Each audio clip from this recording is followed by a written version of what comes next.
30 June Bardhaman শহরের Sukantanagar Nivedita sporting ক্লাবের নিকটবর্তী উদ্যানে খাজা আনোয়ার শহীদ বেড হাই স্কুলের শিক্ষিকা সীমা দত্ত মহাশয়ের সহায়তায় বর্ধমান সদর পেয়ারা নিউট্রিশন ওয়েলফেয়ার সোসাইটির উদ্যোগে বিষাক্ত পার্থেনিয়াম নিধনের কর্মসূচি চালানো হয়।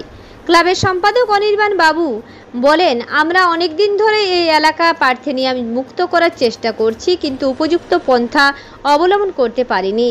কিন্তু সোসাইটির এই অভিনব পন্থা ও কর্মসূচি খুবই প্রশংসনীয়। সোসাইটির সম্পাদক প্রলয় মজুমদার জানান, এই উদ্যানে প্রতিদিন এলাকার ছোট বাচ্চারা খেলাধুলা করতে আসে, তাই এই এলাকা পার্থেনিয়াম মুক্ত করা বিশেষভাবে জরুরি ছিল। আমরা সারা বর্ধমান জুড়েই এই পার্থেনিয়াম নিধনের কর্মসূচি চালাচ্ছি, এটি তারই একটি ছোট্ট প্রয়াস।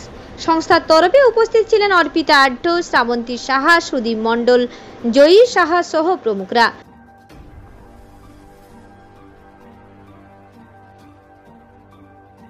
পূর্ব বর্ধমান থেকে দেবাশিস ঘোষের রিপোর্ট, রূপসী বাংলা মিডিয়া।